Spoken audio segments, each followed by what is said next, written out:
Happy Saturday. So I'm absolutely fascinated by this.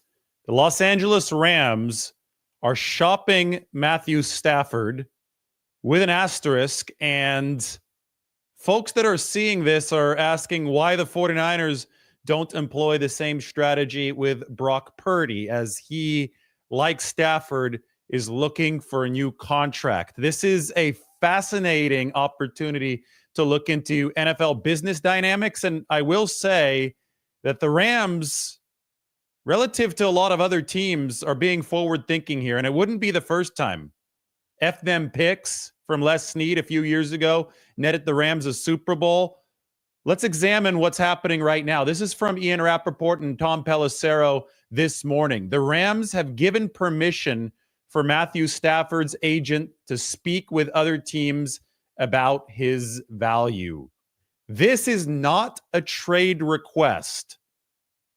Instead, the Rams and Stafford can gain a better understanding of his value outside the team, potentially making it easier to get a contract done.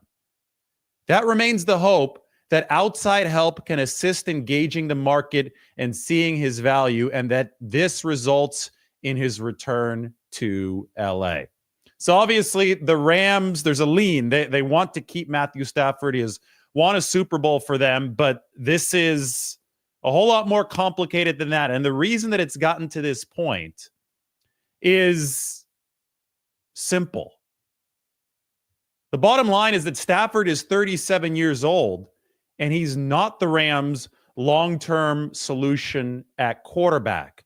Moreover, if we objectively look at what Stafford has done since that Super Bowl winning season, since 2022, he hadn't been all that good. You want to be in the upper right. Composite between the expected points added and the completion percentage above expectation.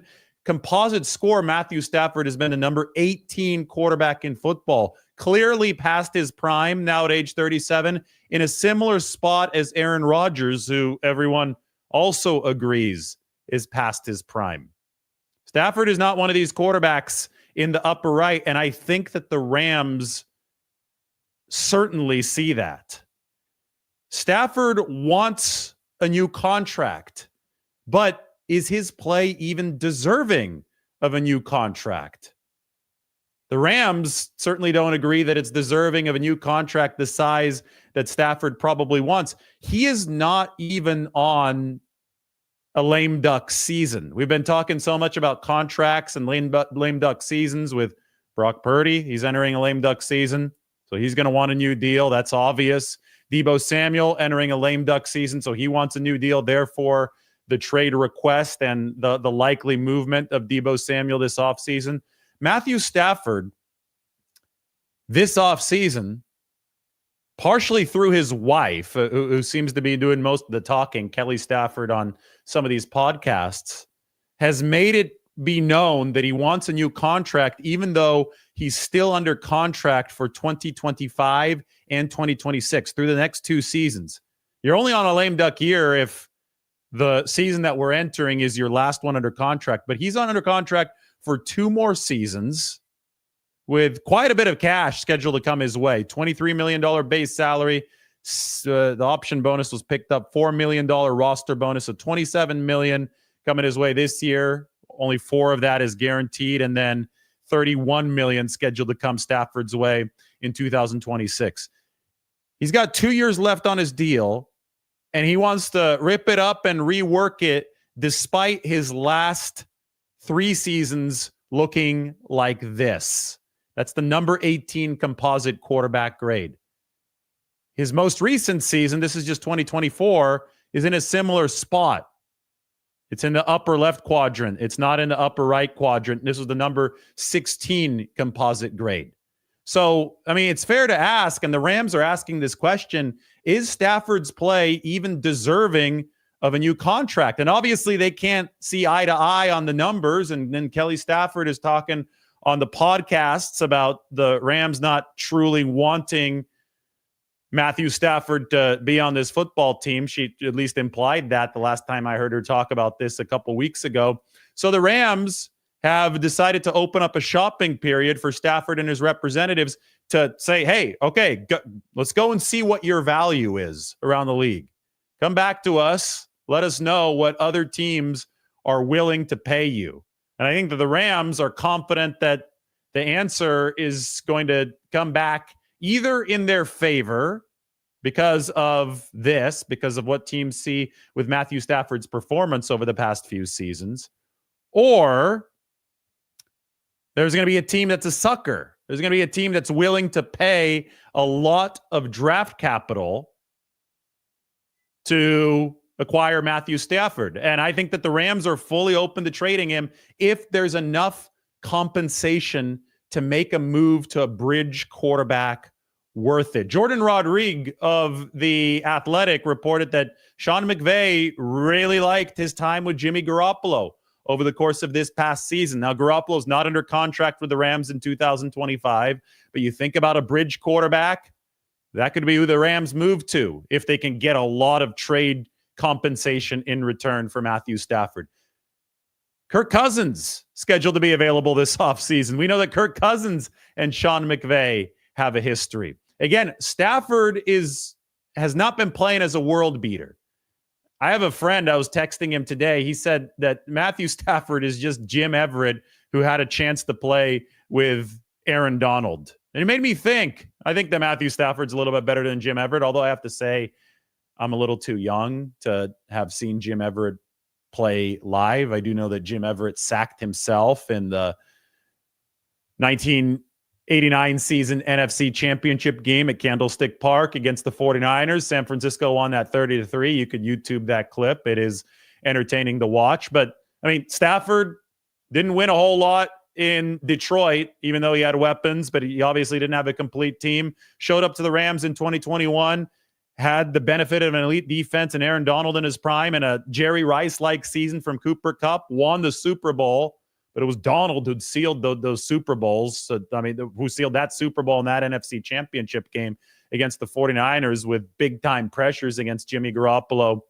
and Joe Burrow. And then ever since then, Matthew Stafford has gone back to being really a quarterback that's ranked in the middle as far as efficiency. Don't be fooled by the arm talent. Don't be fooled by obviously he's physically capable, but he's very rarely scored in the very elite ranks of the NFL in terms of efficiency. So I think that Sean McVay sees this. McVay, a lot like Shanahan, has a reputation of tiring of certain players and especially of his quarterback. And I don't know if that relationship between McVay and Matthew Stafford is in a spot where Sean McVay is bullish about a long-term future. I'm almost certain that it's not at that spot. That's why the Rams are taking the actions that they are.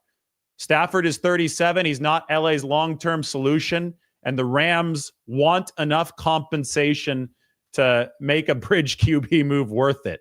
I could absolutely see the Rams, they're not at a Super Bowl level right now. They're a good team.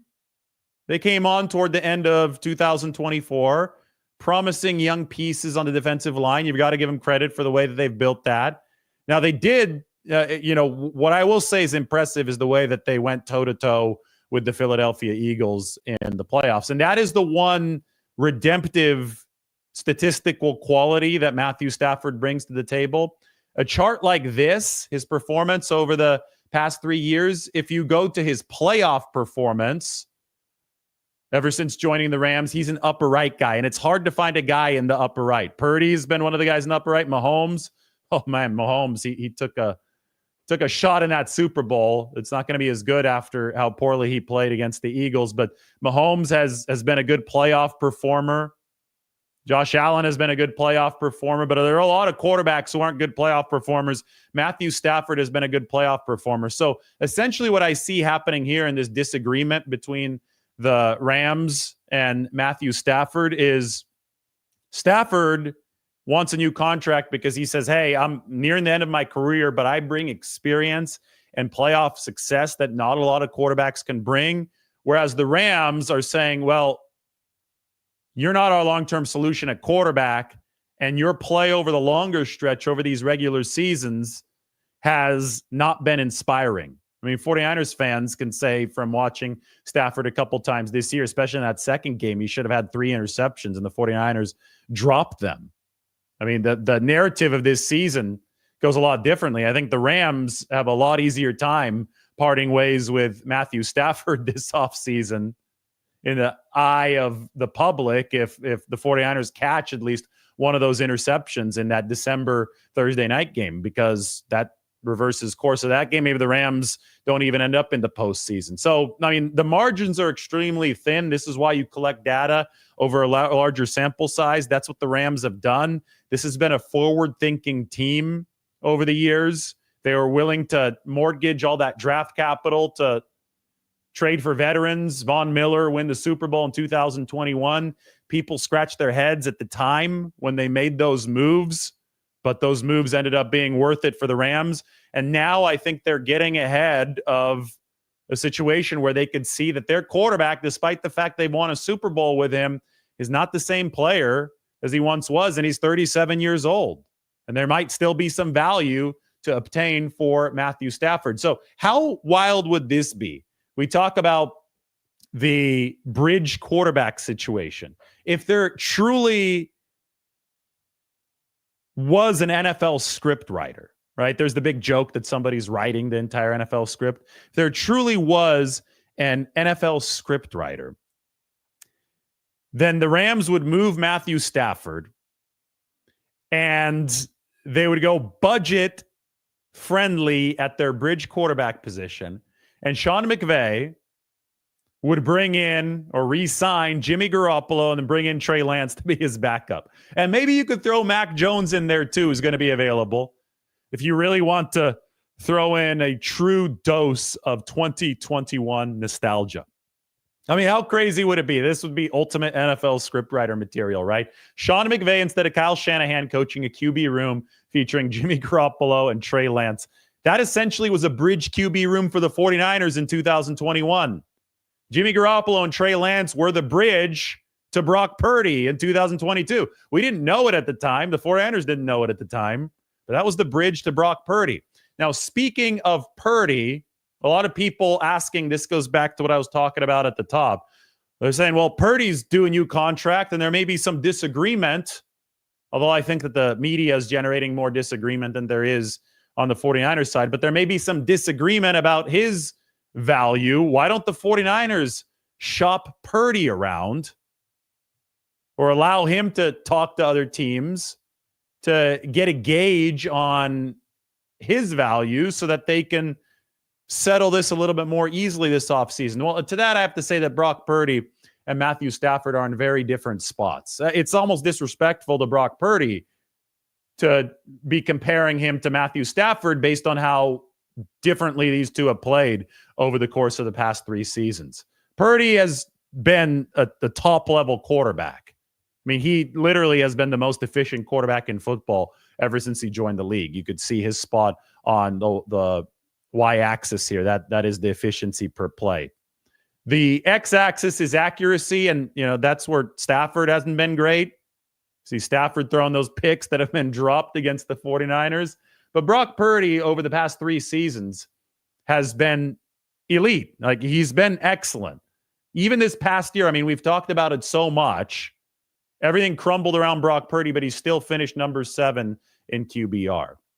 Meanwhile, Matthew Stafford's been outside the top 10 in QBR. Stafford, again, it has not been a great 3-year run for Stafford ever since that Super Bowl. People need to put that in their heads. Stafford also is 37, and Brock Purdy is 25.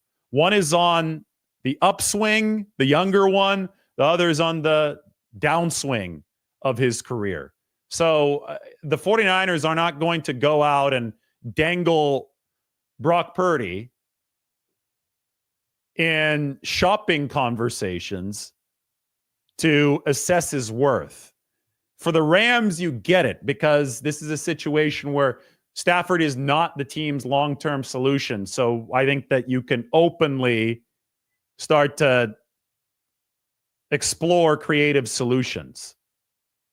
But for Brock Purdy, I mean, John Lynch and Kyle Shanahan have already said this straight up. He is the 49ers' long-term solution. I mean, let's go look at the exact quote. I wrote this article the other day up on the San Francisco Standard where I said, yes, a win-win solution is possible for Brock Purdy and the 49ers. Look at that illustration, by the way. Clay Roddery did a great job with our 8-part State of the 49ers series. These are the money quotes. This is what makes the solution different. I think we know about Brock. What we know about Brock is that he's our guy. John Lynch said we have interest in Brock being around here for a long, long time. He's done so much for our organization. So for a long, long time, this is a long-term setup for the 49ers, and they've openly acknowledged this. Shanahan said, I plan on being with Brock here the entire time I'm here. We're capable of winning a Super Bowl with him. We almost did. I know he's capable of getting the Niners a Super Bowl in the future. So what you have is a young, rising quarterback who has delivered the best efficiency numbers in the league, literally number one EPA CPOE composite since being picked number 262 in 2022. You have that, and you have a coaching staff and a general manager who was fully verbally committed to Brock Purdy for the long term versus Matthew Stafford, who has seen his play slide ever since the Super Bowl win in 2021. He's now 37 years old, 12 years older than Purdy, and he's not the Rams' long-term solution at quarterback. You have to give the Rams credit, I think, for being forward-thinking about this, being open. I think they're absolutely open to trading Matthew Stafford if they get enough compensation here, but I don't think it's likely they get enough compensation to make a move fully worth it at this point. But you have to give them credit for that. And then you have to say this is a very different situation than the 49ers are in with Brock Purdy. So from a business standpoint, this is gold to work with. If we're analyzing how the NFL works, I come from the school of thought that you need to be taking a swing at the Super Bowl at all times in the NFL. And if the Rams have decided that this level of play from Matthew Stafford combined with, they have the lowest spend of any team in the NFL on their defense. If the Rams have decided that this level of play, not good enough to win a Super Bowl, if it's maybe just barely good enough to keep them afloat, that's a very, very fair take from the Rams. And they should avoid the pitfalls of mediocrity and try to get as much draft capital as possible for Matthew Stafford so they could build their roster up to a dominant level, prepare it for a newer and younger quarterback in the next couple of years, and take a legitimate run at the Super Bowl. Now, there is a school of thought that because the Rams had the Eagles, I don't think they had them on the ropes, but they pushed the Eagles harder than any other team did in this postseason. There is a school of thought that the Rams are just a little bit away and maybe give it one more shot with Matthew Stafford. I tend to not hold that optimistic of an appraisal of where the Rams are right now. I think that they got lucky late in the season when Stafford threw some very interceptable passes against the 49ers that would have changed the course of where this went. And I think the Rams were on thin ice all regular season. I think that this efficiency doesn't lie. It reflects the thin ice that the Rams were on. They're not just an inch or two away from winning the Super Bowl, and I think that they sense that. And I think that they can continue to make a push forward with Stafford as their quarterback if they have him at a reasonable price. But if he is asking for a new contract right now based on play that is not deserving of a new contract, especially not even in a lame duck year with 2 years left on his deal, I don't think the Rams are willing to do that. I think the Rams would have to get Stafford to commit to a bargain deal at this point. And the bargain is his existing contract. So I think that this whole process, which has been fascinating to see unfold over the course of the past couple weeks, is a really good example of the Rams getting out in front of things. You don't want to ride an aging quarterback approaching age 40 into the ground when the returns are diminishing. You want to build up that roster as much as possible. The 49ers face a challenge this offseason, and I think they already got off to a good start last year with their 2024 draft class, but now they're going to have to follow it up with 2025. They need to do what the Rams have been able to do recently and what the Eagles have done at an even higher level than the Rams with Howie Roseman. But Les Snead has drafted really well along the defensive line to really give that LA team a post-Aaron Donald boost. Again, they have the lowest defensive spend in all of football, but that defense started to show up down the stretch of this past season. And the Eagles have reloaded the defense in just an absolutely monstrous way. And Howie Roseman's better at doing this than anybody. The drafting and the developing and the cost efficiency that he's imprinted on the defense. 49ers want to do the same thing moving forward. They want to continue building a robust roster around Brock Purdy. And 2024 was a start with Ronaldo Green, Malik Mustafa, players like that coming aboard. But they have to hit again in 2025 to build the way that you need to build to keep things sustainable in the NFL. And the Rams, after mortgaging the future in 2021 to bring in those veterans and win a Super Bowl, they obviously got into cap hell after that, and now they want to, move into true sustainability. And true sustainability comes from draft capital. The lifeblood is the cost-controlled draft. And somebody like Matthew Stafford is an asset on this roster who they believe might be able to retain, might be able to recoup some of that draft capital for them. But if he doesn't, again, it's diminishing returns on the field and it's diminishing potential returns on the trade market. This is probably your last chance to get something of note for Matthew Stafford. And maybe the price isn't enough. Maybe the rest of the league has seen what we're looking at here. Maybe they've seen that number 18 composite score for Matthew Stafford over the past 3 years, and they're not going to bite. And that's going to force the Rams to just continue forward. I don't think they're giving Matthew Stafford a tremendously lucrative new extension, though. I think that's off the table for the Rams. I think it's either he relents and plays on his existing deal, or the Rams find a deal that makes him a little bit happier but is better for their salary cap, but doesn't really tie them to Matthew Stafford for any longer because he's 37. We know he's not their long-term solution at quarterback. Or I think that a trade does happen if some team does step in and makes it worth the Rams' while, so they could reload with a bridge quarterback there, because Stafford hadn't been much better, much more effective over the course of the past 3 years. This is 2024 specifically, but over the past 3 years, than a bridge quarterback. This is where he's at. The one redeeming quality here, and I have to give Stafford credit, is that his playoff performance has been solid. He has that experience, but this is about more than just the very small sample size of the playoffs. This is about the diminishing returns that we've seen in the regular season from Matthew Stafford. Mike points out that the Ravens did it with Lamar on the transition tag, although Lamar was a player entering his prime. And that was actually with a tag applied. This is the Rams snooping around, Stafford snooping around on his value, both sides trying to find something that works, with Matthew Stafford still under contract for 2 more seasons.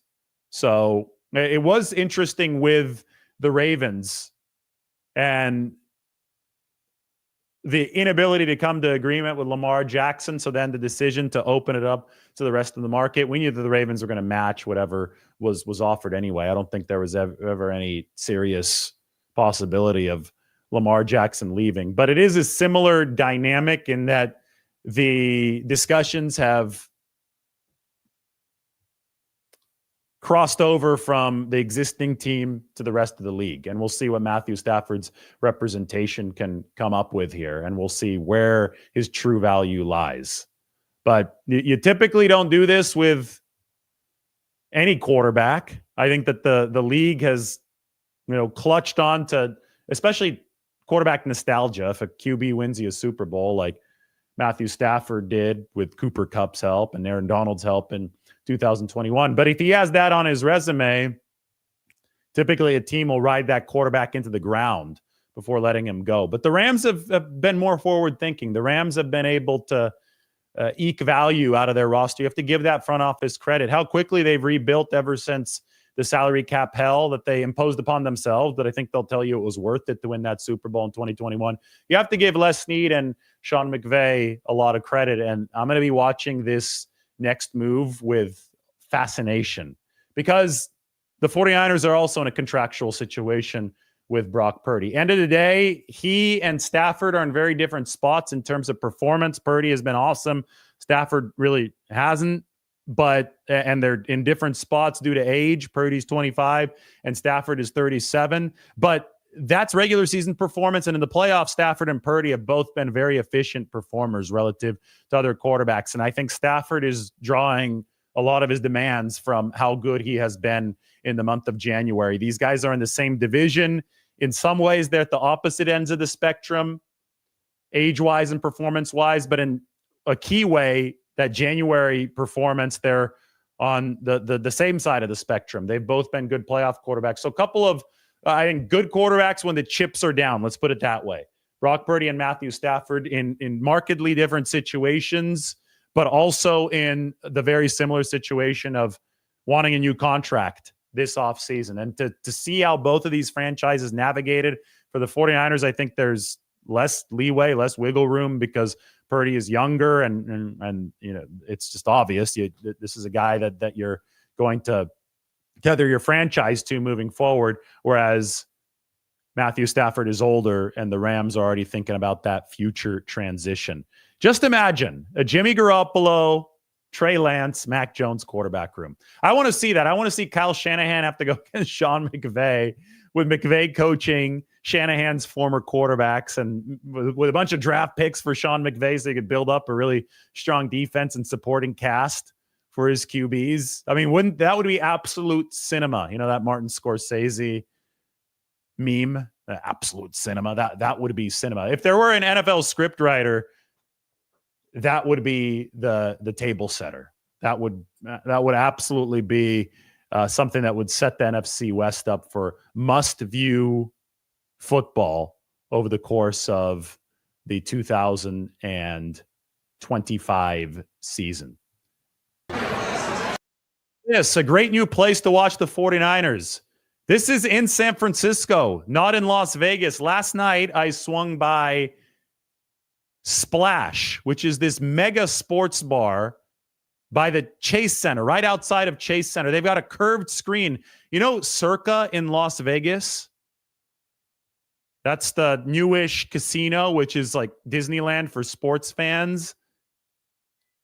Well, it seems that they took the idea of Circa and plopped it in Mission Bay in San Francisco. There's the Barry Bonds jersey. Now, just wait for it. We're going to get to the 49ers memorabilia. 2-level sports bar, 75 TVs, autographed Jerry Rice jersey, of course, Clay and Steph, and then here's your autographed Joe Montana jersey. So I went and checked out the Warriors game there last night. The second level was roped off, but I was able to walk around the second level, get some video. I think once football season hits at this place, it is going to be a scene. Because I think football is the ultimate bar viewing sport. Basketball's fun. But, and this is going to be tied to basketball since it's right next to Chase Center, and it's called Splash after the Splash Brothers. But this curved screen, I mean, that impressed the hell out of me. And if you sit on that top level, they got these couches and just a really cool setup to what I think, like an NFL Sunday. They're going to be able to put several games on those big screens, but you could even have, you know, it's basically 3 big screens next to each other. I'm sure they could subdivide them into smaller pieces, but you could have the 3 biggest games going on simultaneously, all on a big screen. You could be lounging on these couches. I think that the Bay Area needed something like this. This is a Vegas type viewing experience, and it's right in San Francisco. I was really impressed. And I guess the guys from Pacific Cocktail Haven designed the drinks menu. It's not as, you know, craft cocktaily, because when you watch sports, you want to, I think, have cheaper beer and simpler cocktails. But they I think they struck the right balance. Next time I go back there, we'll take a look at the food at Splash and the drinks at Splash to really round out the bar review. But that definitely, I still remember this was over a decade ago, about 15 years ago, when the Warriors were first starting to talk about the new arena that they wanted to build in San Francisco. They wanted to build it on Piers 3032 at first. That's the big pier that is parking for Giants games. Might not be parking anymore. I know that pier is condemned. I know that it was going to require a lot of retrofitting money, but it's all the way up near the Bay Bridge. They initially wanted to build the arena there on top of the pier. Joe Lacob, the Warriors owner, was talking about it. And I remember one of the things he said is that this is not just going to be an arena. This is also going to include the best sports bar in the world. And I didn't know if the plans for that sports bar carried over to the new arena location in Mission Bay. When they scrapped the plans on Piers 30 and 32, they bought some land from Mark Benioff, the owner of Salesforce in Mission Bay. And I wasn't sure if they were going to port the best sports bar in the world idea to Mission Bay. Well, it looks like they have, and they opened up Splash, and it's awesome. It's a piece of circa in downtown Las Vegas in San Francisco. So this should be lit. This should be a really, really good place to watch the 49ers come the NFL season. Just cool stuff, you know. The city has a lot of bars with character. They're obviously much smaller, more crowded, but Mission Bay is the new part of the city. It used to just be warehouses and port land a couple decades ago, but there's a whole lot more space to develop something that it looks like came out of Las Vegas and was plopped into San Francisco. You can't really do this in the marina. You can't do this downtown. You can't do this in Nopa. So there are a lot of cool sports bars with character in San Francisco. Kezar Pub. I mean, I talk about those bars all the time, but if you want this true mega American sports viewing experience, this is something new in the Bay Area. And as sports fans and as 49ers fans, you guys always ask where the best place to watch the 49ers is. So why don't you keep that on the radar? Those of you just joining, the Rams are allowing a Matthew Stafford shopping period. Fascinating stuff, because the Rams, I think, very openly are saying that Stafford at age 37 is not their long-term solution at quarterback. And if I was familiar with these numbers, and I'm sure Sean McVey and Les Snead are, and they're familiar with the tape, and these numbers reflect the tape, I would agree with the notion that Stafford is not LA's long-term solution at quarterback. So he still has 2 years under contract with the Rams. Yet he wants a new contract, and his wife is coming on podcasts talking about how the Rams don't appreciate him. One thing I can tell you for sure is I don't think that Kelly Stafford is helping Matthew Stafford's standing with the Rams. She's coming on podcasts talking about worth and what are the Rams doing, and criticizing them over the handling of Cooper Kupp. I mean, Cooper Kupp, another great example, right? Kupp played a Jerry Rice level season, breaking all these records in 2021. He hadn't been the same player since. He's still been a good player, but he hadn't been the same player since. So the Rams are shopping him this offseason. This goes back to the whole Bill Walsh philosophy of you want to move away from a player a year too early rather than a year too late. And Sean McVay, guess who his grandfather is? John McVay. John McVay was the John Lynch to Bill Walsh. He was the GM of the 49ers. So it's no surprise that these teams are operating with similar philosophies. But anyway, Cooper Kupp, not the same player that he was in 2021. The Rams want to recoup value while they still can. They want to save some salary cap space while they still can. And, I think it's a move that makes a whole lot of sense.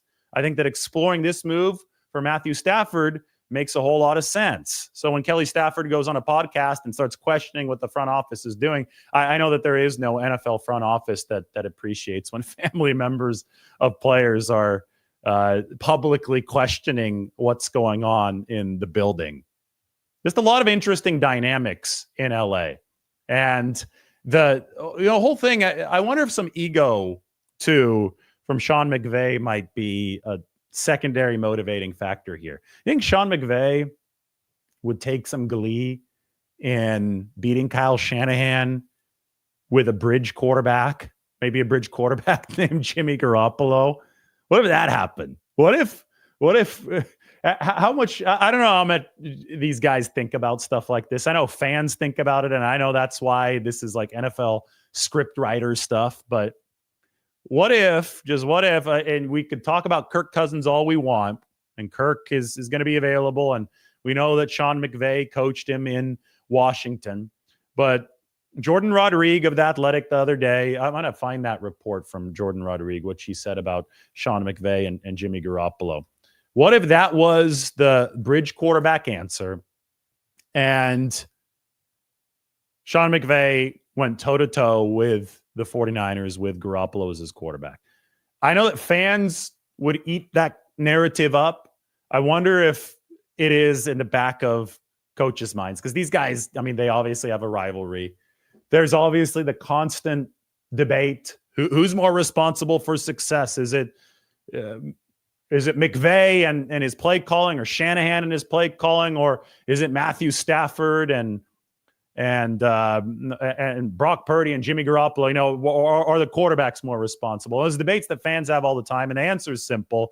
The answer is that both are responsible. You need the quality interplay, but obviously there are degrees of credit that should go to each party. And I wonder if coaches are as obsessed and bothered with that stuff as fans seem to be. In which case, a move to a bridge quarterback for the Rams with a roster, you know, you assume if they do end up moving to a bridge quarterback, even though it doesn't seem like that's exactly what they want. They'd rather still have Stafford back at a manageable price for 2025. But if they do move to a bridge quarterback, they will presumably be loaded with young talent, because if they do move to a bridge, that means that they will have been impressed enough by an offer for Matthew Stafford to move off of him, right? And Cooper Kupp, in all likelihood, gone. So they'll probably have draft capital from that too. I think this all gets resolved over the course of the next 2 months before the NFL draft. So it would be the Rams, a bridge quarterback, and more of what they've added over the past couple of years, that is young talent, cost-controlled talent through the draft, the lifeblood of the NFL. So it'd be basically McVay with a chance to show off his coaching acumen with a young, cost-controlled team and a bridge quarterback. And the Rams already had a lot of success with the cost-controlled component of it down the stretch of this season as that defense blossomed. It'd be him able to show off that against the rest of the division, against his friends and rivals like Kyle Shanahan. I think it'd be cool. I think some of this stuff writes itself every once in a while. All right, I'm going to open this up to a 49ers Q&A. We'll see if there's any news on this beautiful Saturday. Early afternoon on the West Coast. I decided to fly overnight last night, so that way, otherwise I'd be flying. I'd be on a plane right now if I did not choose to do that. This way, we can talk about Matthew Stafford, Brock Purdy, and others. We can talk about bridge quarterbacks. We can talk about that Garoppolo, Mac Jones, Trey Lance quarterback room. And we can even recap the week for San Francisco. It came out with the State of the 49ers special teams article up on the San Francisco Standard yesterday. That did finish the State of the 49ers series. I will be off to the NFL Combine on Monday, so we try to get this 8-part State of the 49ers series finished up on the San Francisco Standard before I left to Indianapolis. I will say that the illustrations for this series were absolutely elite. And I took 4 of my favorite ones and I tweeted them and I shouted out to Clay Roddery. But give me a thumbs up if you liked some of these illustrations. I mean, here's one. There's Jake Moody. I'm gonna cycle through all of them. Let me just get them all up on the screen for you guys. There's of course the Purdy one. Then there was the Nick Bosa one was cool as well. Almost ready for you. And of course the offensive line one. So State of the 49ers special teams looked like this. This was the QB one for Brock Purdy. I already showed you. The Nick Bosa one was really cool. And then here's Purdy behind the offensive line. So state of the 49ers is in the books. Brandon Staley officially gone. Didn't expect him to return. 49ers assistant head coach this past year. He is now the Saints defensive coordinator under Kellen Moore. And what's next is that John Lynch will speak Wednesday at the NFL Combine. That's going to be fun. We don't expect Kyle Shanahan to be at the Combine, but we do expect John Lynch to be there. He's on the schedule. I think he's on the schedule for 2 p.m. Eastern time, 11 a.m. Pacific time on the podium at the Combine, but we'll talk to him after that as well. Though the podium session will be, I'm sure, streamed or filmed. So be ready for that. That's going to be on Wednesday with John Lynch at the NFL Combine. And then we will have a breakout session with John Lynch following that. And we should get some good 49ers intel. It's going to be the first time that John Lynch has spoken to the media since the end of season press conference. So stuff will start heating up this week. You know, it's been really interesting because we're just not used to this cadence of the 49ers. We've been accustomed to them going all the way to either the Super Bowl and NFC Championship game. And if they had gone to the Super Bowl, then it'd only be a 2-week gap between the Super Bowl and the NFL Combine. This time we've had like 5 or 6 weeks to sit here. And I know that the 49ers have had a coordinator search and they've hired Robert Saleh and they've hired Brant Boyer. And, you know, well, obviously there's been stuff in the news, but it's been a lot more time to start thinking about the prospects in the draft before the actual Combine happens. So we don't have like the official 40 times. We don't have the broad jump, the 3 cones, some of the interview rumors, some of the media interviews from these rookie prospects. We haven't had that yet. We've had a several week vacuum to fill. So finally, we're going to get to see how fast Mason Graham will run, how well he's going to test.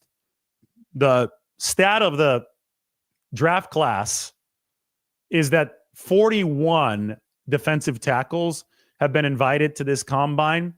At this point last year, only 25 had been invited. So I think that this is an extremely deep class for defensive tackles. I think the 49ers are obviously in the market of loading up on their defensive line.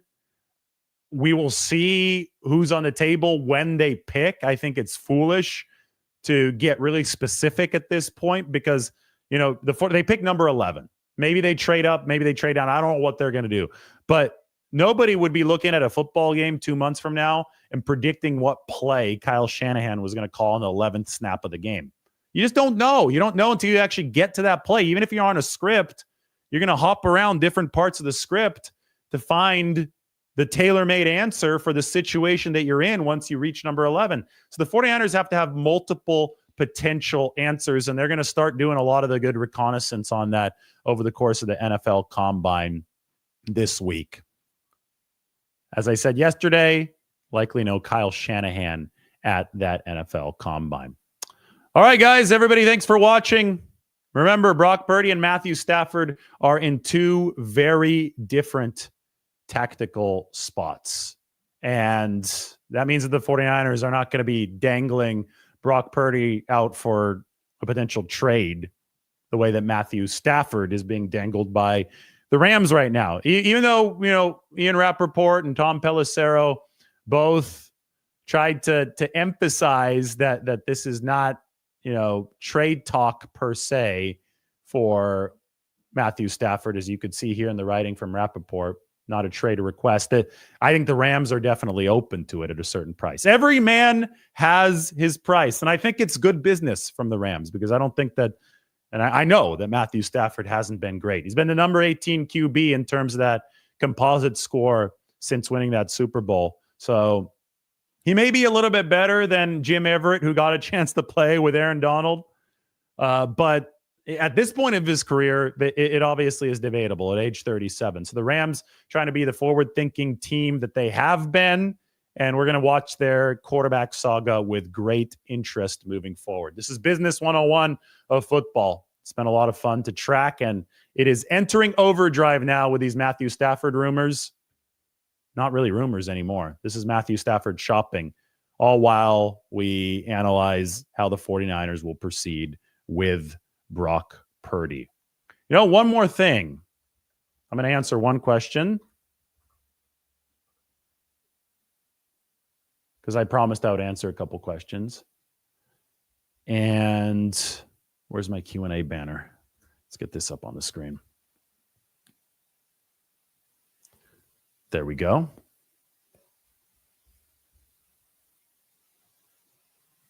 This show is brought to you by Rocket Money. Rocket Money is a personal finance app that helps find and cancel your unwanted subscriptions, monitors your spending, and helps lower your bills so you can grow your savings. Rocket Money has over 5 million users and has saved a total of $500 million in canceled subscriptions, saving members up to $740 a year when using all of the app's premium features. Cancel your unwanted subscriptions and reach your financial goals faster with Rocket Money. Go to rocketmoney.com/gameon today. That's rocketmoney.com/gameon. rocketmoney.com/gameon. Ricky saying, Brock, 8 years, $450 million. I'm sure the 49ers would love an 8-year deal. As long as it's not all fully guaranteed. I'm going to calculate the APY on your proposal. $56.2 million per year. Again, the APY doesn't functionally matter all that much, but it does matter to the people involved because you want to walk away from the deal saying that you want it. I'll talk more about the term because I don't know where the exact money is going to land. I know they can afford over $60 million per year if that ends up being really important to Brock and his representation. But the term of the deal is fascinating because a lot of people get this wrong. A lot of people are like, oh, the 49ers, they don't want to risk anything. They're going to give Purdy a shorter deal. Purdy would rather have a shorter deal. Purdy would rather have the leverage of free agency coming up sooner rather than a longer deal that doesn't come with guaranteed money in the back half of the back several years of it. That's free team control. I think, the Chiefs gave Mahomes 10 years, $450 million, and they have 10 years of team control. They could rework the deal however they want. Mahomes can apply pressure whenever he feels he needs to apply pressure, especially if he is playing well. But bottom line is that the contractual control resides with the Chiefs for a full decade. An NFL record. We hadn't seen anything like that before, but the team friendliness resides in the contractual control. If the 49ers can get more than 5 years of contractual control for Brock Purdy without having to pay fully guaranteed money for it, if there are eject buttons in every season after like year 3, I think that's a win for the 49ers. Unquestionably a win for the 49ers. Maybe Purdy is willing to cede that. Maybe Purdy really wants to build roots with the 49ers.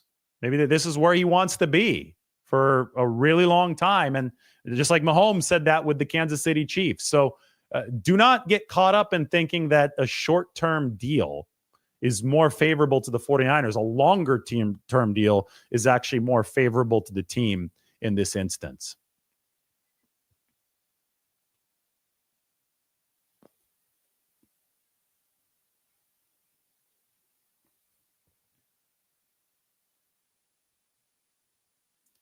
Sports fan thinks that Stafford is getting traded, no doubt. Pittsburgh, Las Vegas, New Orleans, New York Giants, New York Jets, Indy, all probably interested. Well, but at what price? We saw that the Jets paid a fortune to grab Aaron Rodgers, and Aaron Rodgers has been in the same efficiency quadrant as Matthew Stafford over the past 3 seasons. We got to go back to this. This is the efficiency since 2022. Rodgers and Stafford are both in a spot that you don't really want to be in. So how much will other teams value the declining quarterback on the wrong side of age 35? If they send a lot to the Rams will be happy to send Matthew Stafford away. I think there's no question about that. But you say that a lot of these teams are interested at what price? And that's part of what the Rams happen to be gauging right now.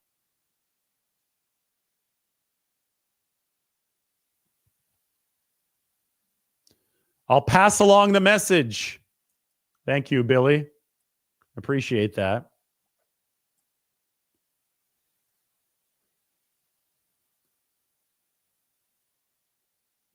Do I think that Jordan Mason will get a deal with the 49ers? They might be smart to bypass the restricted free agent process and try to get a multi-year deal done. Might be 2. I don't know.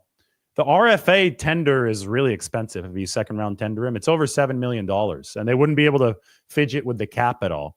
Mason is going to be, I made a whole video about it the other day when we were on the island in the South Pacific. It's going to be one of the more interesting things this offseason, more interesting pieces of business. Because, he was a really good runner last year. Wasn't a great receiver. You can argue that he didn't fit that great in the 49ers' larger picture, but I think somebody who runs that well brings inherent value. And even if he isn't the perfect system fit, even if he is not a Christian McCaffrey or an Isaac Grendo on a down in, down out basis, he brought tremendous value to the 49ers in that 2022 season as the closer. But is that worth the $7+ million a second round tender would command? Because some other team is going to want Jordan Mason at a certain price because of how well he's run the football. He's up there with Derrick Henry in some of the after contact metrics last year. So how do they find the even ground? The 49ers do have an advantage in that he's a restricted free agent and not an unrestricted free agent, but that still means that Mason can entertain offers from other teams. And how the business actually plays out here and how much the 49ers value him is going to be something I'm tracking really closely.